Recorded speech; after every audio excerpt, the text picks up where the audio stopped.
The last show of Bobcat Breakdown is upon us tonight, and we break down the greatest/best moments in Quinnipiac athletics this year, as well as male and female athlete of the year.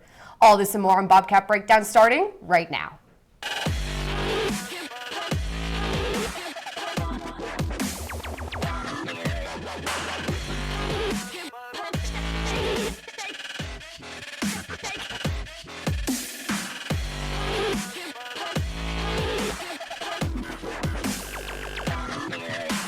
Welcome to Bobcat Breakdown. I'm your host and executive producer of this very show, Hannah Smith. Alongside me is Connor Core, my fellow executive producer, and Ben Kane, who will take over this show next year. For the last show, we felt it was only right that the three of us stepped in front of the camera for the final time. How are you guys feeling tonight? You know, Connor, I looked down at my calendar, I said, it's a Tuesday night, and you know what that means. It's Bobcat Breakdown. So I was ecstatic for tonight. I'm very excited. Ben, I couldn't agree more. Before we get started, I just want to say it's kind of funny, and I kind of noticed it a couple weeks ago that, you and I both are just going to be switching roles. You're going to be going to executive producer. I'll be stepping into the president role next year. So it's only right that we send off the Bobcat Breakdown on a high note. Absolutely. Let's jump right into it. This year, Quinnipiac athletics made history numerous times. Men's and women's soccer won the MAC, as well as volleyball, golf, and women's tennis. And the men's ice hockey team won the national championship. With that being said, I think it's only right to take a listen to some iconic QBSN broadcast calls this year. Roll the tape. Just wide and above, and now Carpenter on the breakaway, saved by Yanni Peretz. He went Dominic Hasek on him. Diving out was Yanni Peretz. We're going to see that one on Sports Pause Top 5 tomorrow. Nelson crosses the timeline. 7, 6, 5. Nelson between the circles, moving to his left. Nelson with one, got to put it up at the horn. Oh, baby, what a floater. Nelson wins it at the buzzer. And get in a pass. A move down it. They score. They score. Jacob Quinn has won the national championship for the Quinnipiac Bobcats. This is exactly where you want to have her. And it's 66 seconds left on the shot clock. 2:33 left in the game. Hayden's ready. Kleberg's ready. Here we go. Kleberg, inside, shot, Desiree Kleberg, toss the suppose, Quinnipiac. Now guys, after hearing those thrilling calls, which call do you think should go down as the greatest call in QBSN history? Connor, start us off. Yeah, I will say, as the outgoing broadcast manager, I was very proud of all the calls that did end up there on that pre-tape right there. But if I had to choose one, I feel like it's an obvious answer. It's got to be Matt's, national championship call. It's like the moment and the impact of that call. And up on Madison Square Garden's live stream or whatever, great job by Matt on that one. But I got to give props to everyone who ended up on that pre-tape. Obviously, some outgoing seniors, Griffin Castle, shout him out since he was been here on the show recently. But I think it's got to be Matt's call against Minnesota. I would agree with you. I think the one thing I got from it, obviously, was an iconic call, and we saw it everywhere on social media. But it showed just how big student media is at Quinnipiac, and it showed the reach that we have as journalists. You don't really see that too much. You see, hey, my video on Twitter got 200 views. That's a good thing. But when you look at the video and where that went, he's a kid who went and covered the Frozen Four in Tampa, an experience of a lifetime, and to be able to say, hey, I go to Quinnipiac, I'm a part of QBSN, and my call is everywhere, I think it just shows you that there's opportunities in student media that you might not think about, but they're there, and when you get that opportunity, you got to take full advantage. And he did just that. So an awesome call as well, by the way. Make sure. You took the words right out of my mouth. So it feels like, he only started 2 years ago as well. So for him to go from, start of the junior year till outgoing senior to be able to call that call, it's got to be a moment he's going to live for and remember for the rest of his life. Absolutely. It's a moment we will all remember. Now, this week we took it upon Q30 Sports Twitter to create polls that Ben and Connor would break down. Connor, do you agree with the majority of the participants that Yanni Peretz is the male athlete of the year? Yes, I would agree. So Twitter's off to a good note, and I would have to agree. 41 games this year, 34, 4-3 overall record, 74 career games. He didn't even lose 10 games his entire 2-year career here. 1.49 career goals against average just this year, and 931 save average, and 10 shutouts. 10 shutouts in 1 year. Also, he had 11 his freshman year. So you could say that his numbers dipped, but I feel like he's still very much up for male athlete of the year. I feel like he's deserving of it. Connor, there's a box right here, right? This is the box, okay. And you're thinking inside the box. Before we get started, is this the analogy? This is not my analogy. Okay, just you wait, it's coming. Right, but this is the box, and you're thinking inside of it. Okay. I'm over there. I'm behind the camera, thinking outside the box. It's funny, I don't see you there, but I'll let you go. Male athlete of the year, first year, Alexander Storngard. Let me tell you about this guy. Men's soccer player. He's got the vision of Kevin De Bruyne of Man City. Okay. He's got the strength of Paul Pogba. He's got the passion of Alexander Zinchenko. He's a guy that got 1 goal but 9 assists in his time on that Bobcat squad. He played 60 minutes, over 60 minutes in all 21 games. He had about 8 or 9 90-minute games. When you watch him play, I think, yes, he's a phenomenal player, but the biggest thing I noticed was Eric DaCosta had to drag him off the field at times. This is a kid that would not walk off that field. He left every single piece of himself on it. His vision, though, is incredible.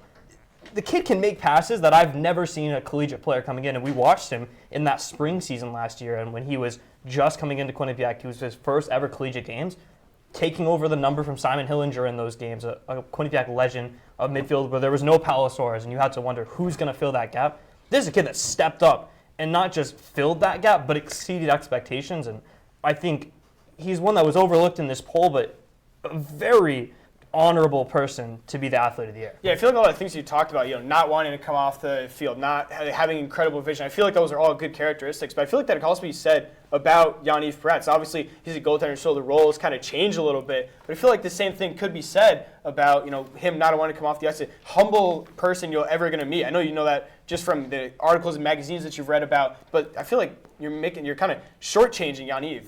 Well, you're talking about coming off the field, but Connor, how did Quinnipiac score that goal to equalize it?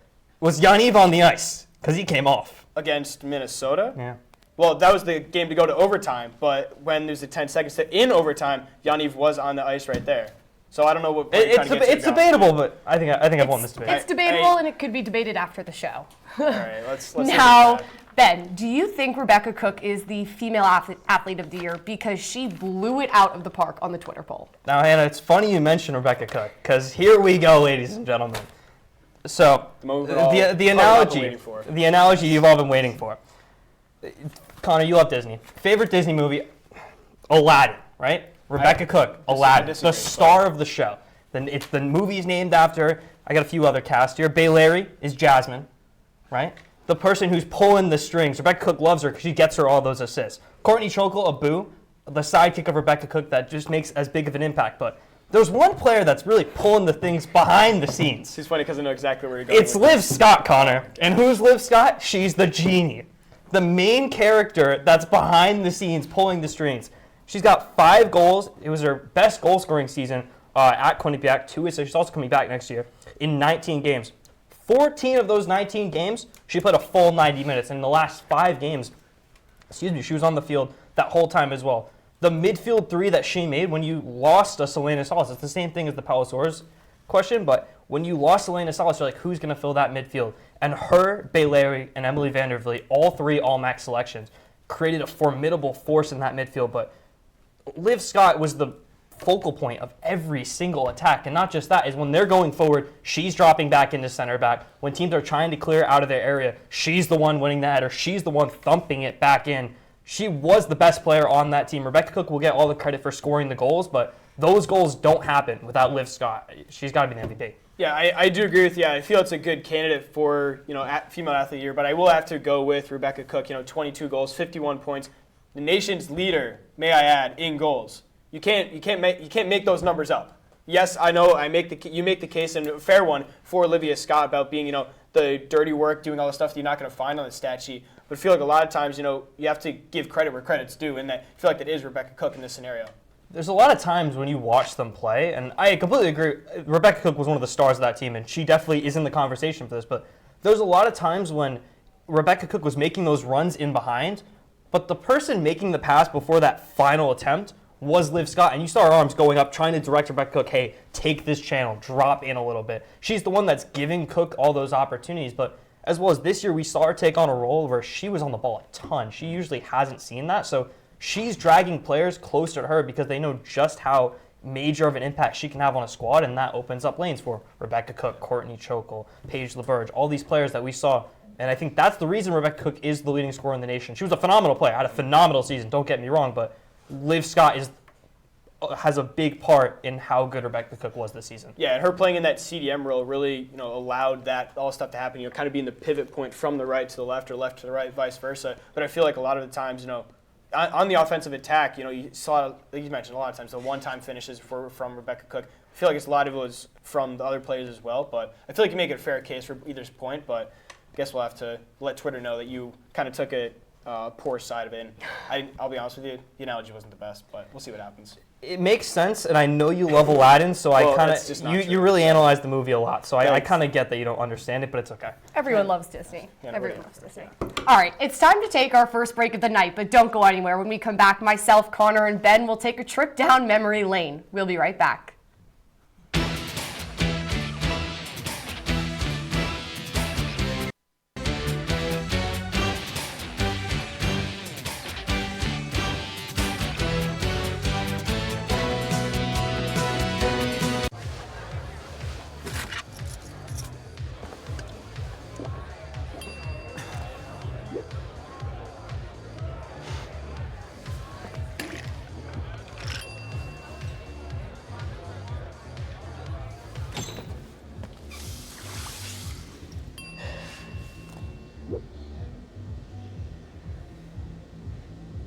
If you need to do something to feel okay to drive, you're not okay to drive.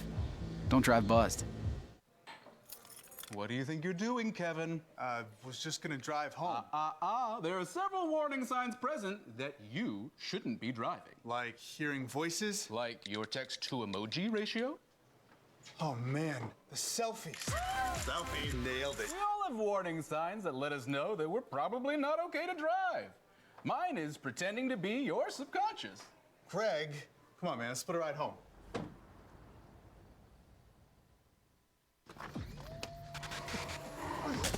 Multiple studies have shown that marijuana can slow both driver reaction and response time, which can be really dangerous. He's here. He's here. Wait. What? I can't drive. Why? My. Oh.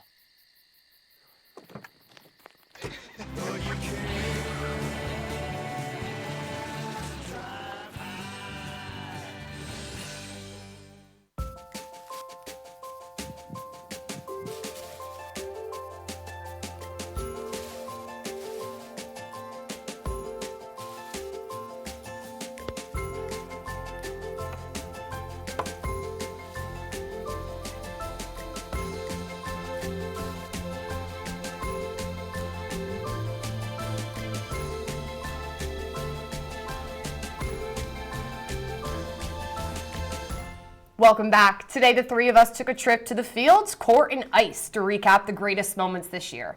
Let's take a look at where the journey began. Now, to start off in the fall, it's beginning of a new year, a beginning of a new season. really For the good men's shot. and women's soccer team, they did exactly just that, dominating throughout the entire season, especially at home. Neither side losing a game in conference here at the Quinnipiac Soccer and Lacrosse Stadium. Now, for the women's side and the men's side, this moment right here on this pitch was the moment when the MAC tournament trophy was lifted for both programs. On the women's side, for the first time in program history, and for the men's, the second time in program history. Touching on the women, they've won for the first time, like we mentioned, since joining the MAC in 2013, and then eventually losing to Penn State 4-1 in the NCAA tournament in the first round at University Park in Pennsylvania. Now, if you look at towards the men's side, they defeated Iona in the championship game, and then eventually lost to Vermont in a heartbreaking overtime loss, 3-2. Now, for these next seasons, these off seasons, championships are won in this moments, in these off seasons leading up into the summer. We'll see how these teams can rotate, readjust heading into next season, trying to defend their title. I'm here in the Burkon Court, home of the Quinnipiac volleyball team, and this year so many teams on campus created history, and the Quinnipiac volleyball team and Kyle Robinson was one of those few teams. This year, the volleyball team won the MAC for the first time in program history.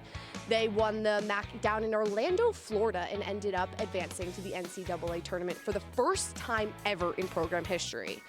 The Bobcats faced off against Fairfield's #1 in the finals of the MAC tournament, and Fairfield was favored to win the MAC, but Quinnipiac defeated the odds and ended up winning the MAC. Now, communication is the most important part of running a great volleyball team, and Kyle Robinson implemented that in this year's roster. Now, Kyle and his team have created history. For the first time at Quinnipiac University, the volleyball team has won the MAC, and it will go down in the books forever. Now here at the Frank Prati Jr. Arena, the ice may be uncovered for the spring as we head into the summer months, but the memories that happened here at the M&T Bank Arena here will never be forgotten. Undefeated 15-0-1 for the men's ice hockey program, winning back-to-back 30-plus win seasons for the first time in what seems like forever, actually the first time forever in program history, along with their first national title in Tampa Bay, beating the Minnesota Golden Gophers 3-2 in overtime thanks to a Jacob Quillen goal just 10 seconds into overtime. Now many guys who have been on this team, graduates and seniors, have gone on and signed AHL, NHL entry-level deals to go play at the professional level. That all started here at the M&T Bank Arena with their first national championship, and finally aiding to add on to those illustrious banners. And not only the program, but also Rand Peckler, who has built it from the ground up to the Division II level, to Division I, all the way back in the 1990s, all the way up until this moment and this past offseason here for the Quinnipiac Bobcats men's ice hockey team.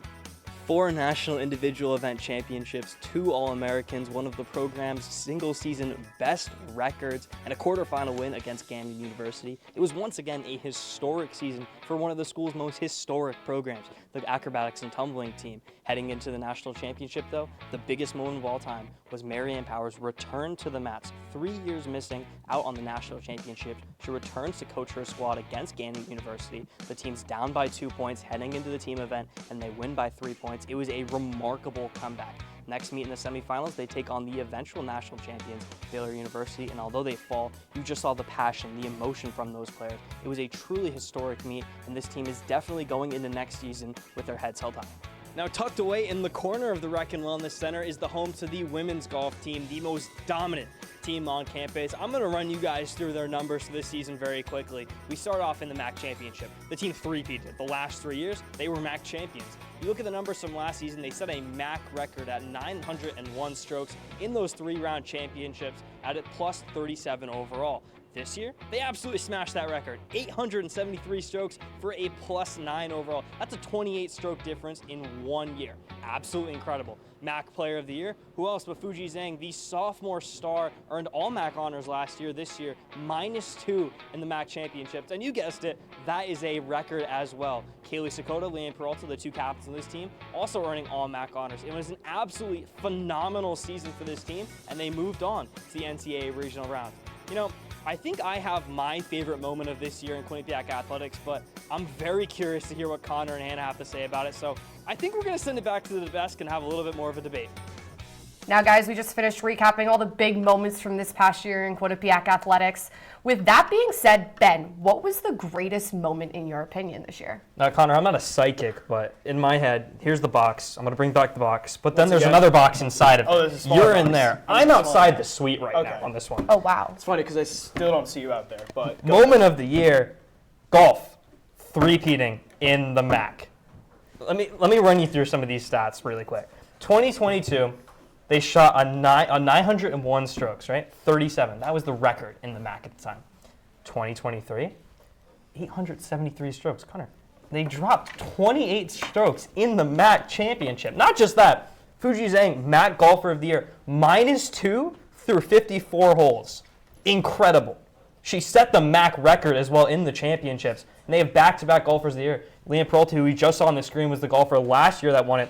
Top 3, all Quinnipiac. -3 for Sakota, Fuji Zhang, and Leanne Peralta. It was a dominant performance. They won by 28 strokes. University of Albany would have had the record if it wasn't for Quinnipiac. It's a team that's so underappreciated on campus, but the technique, the passion that they have for the sport, the talent, they're some of the most talented athletes on campus. It has to be the greatest moment of the year. I'm sorry, there's no other answer. I don't care what you say, there's no other answer. You mentioned moment of this year, but you started off your argument with the 3-time national champs. I don't know how a team can win 3 MAC championships in 1 year. It boggles my mind, honestly. But how can you, when you think of greatest moments, you think of the impact that it has, not only the team, the sport, but also the people around it, the people watching it and what. But so I'm shocked that you don't have the men's ice hockey team winning the national championship, because that's got to be my greatest moment of the year. You talk about impact. You know, when you talk about the impact of the moment, like I mentioned, it has to impact so many more people than just the players around it. I'll shout out my sports editor of the Chronicle, Cameron Lavasser. He put out an article recently. The alumni, he talked to only 7 alumni out of all the people who've been at the men's ice hockey team, but how they've had different emotions about that one moment, even though they weren't on the team. Well, I'll ask you this real quick. how many people were talking about the golf winning the MAC championship this year? Outside of you.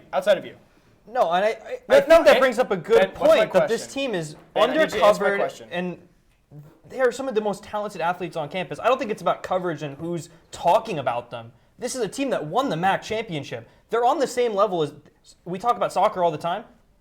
Golf did the exact same thing. Yeah. You talk about volleyball. Golf did the exact same thing. Why aren't we talking about the golf team winning the MAC championship and comparing it to that? So I see the argument, but it's a team that doesn't get much recognition, but they deserve all of the credit and then some, that they're not just winning the MAC, they're dominating every single year. No, I agree. And I'll bring up the fact, too, like I feel like there needs to be more than just a golf simulator on campus for the golf team. I'll agree with you on that point. But like I said, the impact that a championship has on a team and the community around it has been incredible for the men's ice hockey team more than the golf team. And again, no disrespect, I'll put that out there, by the MAC golf team winning. It's an incredible feat for Quinnipiac. But I feel like when you look at moments from this year, it seems like the fanfare for the men's ice hockey national championship team is still going on. They've played almost a month ago in the national championship game. So I feel like it's hard to like kind of dispute that moment, but also I can agree how dominant the golf team has been for Quinnipiac. I think this team deserves way more of the credit than they actually get. And I think that's kind of the point I want to make here. Winning a national title is excellent, but that's kind of where I'm getting at right now. Yeah, it's a fair one, but I still think you're wrong. So all right, well, we've looked back at this year a lot, but the future still lies ahead of us. And now, Connor, what are you looking forward to most next year, considering how historic this year was? See, I'm going to answer this question with a question. And I feel like, how are they going to repeat all of this success? I did a little math. I know comm student doing math is not the greatest thing, but 73 seniors and graduate students across 10 programs that kind of overachieved, if you will. That's obviously 7.3 seniors and grad students across the teams. So it's so much leadership that's going on the output. And granted, a lot of the players that are coming back have young talent right now, but I feel like how you're going to recreate this success. And obviously, they have the pieces to do it in every single program, and you don't just get a national championship with having the upperclassman heavy roster. But I feel like how are they going to repeat that, Ben? That's kind of the question I wanted to ask you as well. How are the teams going to be able to repeat all of this success coming next fall and obviously the winter and spring? I think some teams have claimed their dominance. Golf, I'm going to go back to that question, but that's a team that they're going to repeat next year. Tennis the same way. They're going to go back and repeat. Women's soccer now is creating that dynasty. Obviously, Monmouth left, and it kind of left a hole for who's going to step up. It's very clear Quinnipiac's going to slide into that role. There's a lot of leagues, though, or a lot of sports around campus, where the MAC is probably one of the most competitive in the nation, where you don't really know who's going to win it at certain times. I think it's going to be difficult to repeat. I don't know if they'll reach those same heights, but I think that all the teams across campus will get into the postseason, and then it's just a matter of how far can they go? Yeah, you talk about women's soccer. Let's just touch on that specifically. I feel like if I remember correctly, 14 seniors are graduating, or grad students, whatever it may be. I feel like not only for women's soccer, but coaches across all of Quinnipiac is going to be one of their most difficult years coming up coaching because of the culture that they've built over the last, however many years. We've talked about it so many times about how many coaches have been here for like 10 plus years. The culture that they've been trying to build within each program, how is that sustained culture and buy-in going to continue throughout all these programs? I think that's one of the biggest things that I'm most looking forward to, but cautiously optimistic about what's going to come over next year. Well, all the coaches across campus, for the most part, have been here for at least 6 or 7 years. I think that's a fair thing to say. So when you're talking about culture, they already have that. Yeah. And when they're recruiting, they're looking at skill and they're looking at personality, but it's what kids can fit in their culture. They know they're not going to take the top talented kid if it doesn't fit the mold that they're trying to bring. So I think the coaches, it's going to be a tough time to try to recreate that, but the culture that they've created isn't just coming in this year. And I think this year was the culmination of all the hard work across campus for all these coaches. It's just a matter of getting back to there and just trying to repeat and just trying to do the exact same thing, if not more, of what you've already done. Yeah, I feel like it's a lot more of a buy-in year for this year specifically. We talked about it, 6 MAC championships and national championships go along with it. I feel like it was very much a buy-in year. It's kind of just like almost I wouldn't say rebuild, but almost like a reload year going into next year. Yeah, guys, well, that was the debate, and that was the last debate of the year, but the show is not over. As we come back, we still have to get through Final Roars, and some tears might be shed. We'll be right back.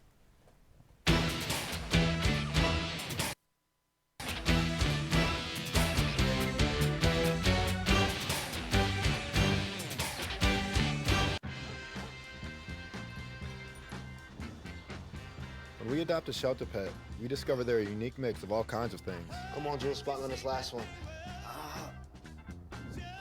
There it is.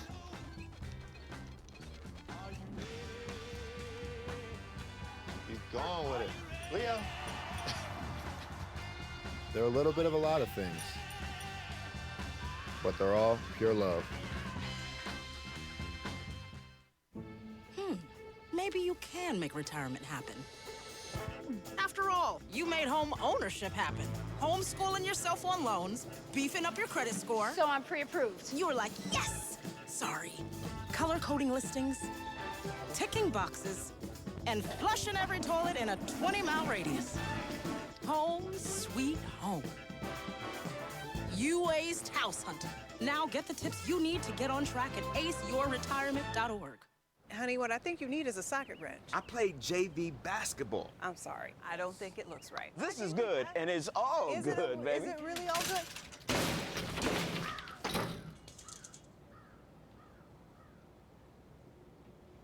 If you love me enough to routinely test your handyman skills, not to mention the strength of your marriage, then of course you'll visit nhtsa.gov/therightseat to make sure I'm in the right car seat. I'm gonna call my dad. I know what you're thinking. I need a job. I need a new career. Well, I've been there. I've been there. I've been there. I wasn't happy with what I was doing. After high school, I didn't have a plan. I just wanted to start working. I got laid off twice, but you gotta keep going. You just need the right skills. Find an apprenticeship. I found a 2-year IT program. I found a medical course online. I'm now a consultant in the tech space. You have more options than you think. You can do this. You will find something. You will find something new. Welcome back. It's time for Final Roars. Ben, the floor is yours. I came into college an absolute mess. I was a scrawny kid whose dreams of playing collegiate soccer were crushed because of COVID. I didn't know what I wanted to do with my life, but I always knew soccer needed to be a part of it. I joined Q30 the spring of 2021, and some way, somehow, I found myself on the soccer beat reporting staff. My first press conference was in the bleachers. I was shaking, trying to think of questions to ask the coaches. I walked back to the media suite, and Jonathan Banks helped me edit my first game story for a good 2 hours. And looking back, it was probably the worst thing I've ever written. The next year, Jacob Risnick tirelessly worked with me to create my first ever breakdown video. He sat with you through countless drafts, but never gave up on me. For everyone at home, you're probably wondering, Ben, what are you trying to get at right here? Well, the year was 2011. At the time, Manchester United were one of the biggest teams in the world and came to Foxborough to play the New England Revolution. Thanks to goals from Michael Owen, Federico Makeda, and Ji-Sung Park, the Red Devils cruised past the Revs 4-1. However, from there, I was hooked on the Revs. My passion for the sport, and more specifically the team, grew more and more each year, attending pretty much every home game for 5 years. I grew to learn everything about the players, coaches, broadcasters, and even the people whose seats were next to me. Last year, I was fortunate enough to intern with WPRI, who gave me the opportunity to act as almost a beat reporter for the team. I loved the skills I had learned in Q30 and used them to make the best of my opportunities while also honestly having the time of my life. Q30 has not only shaped just my college experience from my life, from learning how to lead or even how to coil a cable, which I just learned last summer, which is really embarrassing. I owe everything to this organization. Now, usually these roars give our talent the opportunity to talk about something they are truly passionate about, or in the case of these past few weeks, the opportunity to say goodbye. However, tonight, I wanted to share something different.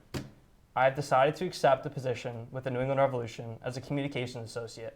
While yes, I am coming back next year to Q30, this is an opportunity that I have dreamed of my whole life. And being able to start this new chapter of my life, I cannot wait. Thank you, Q30, for all you have done for me. To everyone out there who helped me become the person I am today, I wouldn't want to do my journey through this crazy thing called college with anyone or any other people. As our show continues to wind down, I want to take this opportunity to say thank you. Coming into this year, I was excited and driven to take the show to the next level as one of its executive producers. With the producing staff that we had, I knew it was going to be something special. To my associate producers, Santuna Mayoni, Mike Singer, Mike Hanley, and Joey O'Donohue, and Ben Kravicius, don't worry, Joey, I didn't forget about you. Thank you for coming back every week, willing to work and holding each other accountable. It is my hope that you walk out of this room knowing that it was your show equally as mine, and your head's up high because of it. To the seniors who have been brave enough to come onto this show, all of our crazy ideas, I applaud you all. Nick Antoniadis, David Klepfer, Matt Mugno, Joey O again, and Ethan Logue. I know it sounds cliche, but all of your futures are bright as you walk across the stage to soon that I know none of you want to hear about. Before I wrap up, I can't forget the person sitting to my left, Hannah Smith. I can't thank you enough for allowing me to come onto your staff 2 falls ago as a deer in the headlights associate producer and allowing me to make mistakes to grow week in and week out. To think that I could be an executive producer of a show wouldn't have been without you and your help, whether you realize it or not. To have the privilege to be an executive producer alongside you is something that I will not take for granted. The ability to light up a room is something that understated when it comes to describing you. I truly am excited to see where you go in the future, even if you don't know it or not. But you have to make an impact on everyone around you. Thank you, Hannah, for everything. Thank you, Connor. There comes a time in life when you have to say goodbye. And today, May 2nd, 2023, is the day I'm saying goodbye. My senior year in high school, I came to Quinnipiac Admitted Students Day. It was a cold, rainy spring day. The quad was empty and Sleeping Giant was whistling in the wind. I made my way to BurtCon with my mom, where different organizations around campus all came together to welcome the incoming class of 2023. I walked right up to the Q30 table and immediately knew this was the school and organization for me. When I first joined Q30, I was a scared first year, nervous to hold a camera and talk to quite literally anyone. But along the way, I met people who helped me climb the mountain and get to the top. Now I'm a senior and I've been executive producer of this show, Bobcat Breakdown, for 2 years now. This show has changed my life. I'm now a confident young woman ready to take on the world. Before I became executive producer, I kept to myself, almost transferred colleges, lost loved ones, and questioned my ability to even work in sports. But now I can proudly say that Q30 shaped me into the woman I am today. To everyone on my staff this year, Connor Core, Santino Maoni, Ben Rickovicius, Mike Hanley, Mike Singer, and Joey O'Donoghue, thank you for making my last year of college so memorable. I will cherish our days forever, and because of all of you, I can confidently say my time here in Q30 was full of love and passion. To anyone interested in joining Q30, go for it. Reach for the stars because anything is possible.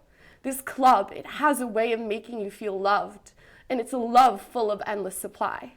In life, we start and end different chapters. Some remain closed forever, and some are so special that you reopen them from time to time.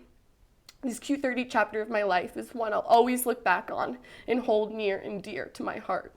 My time on this desk and in this room has come to an end, but until we meet again, Q30.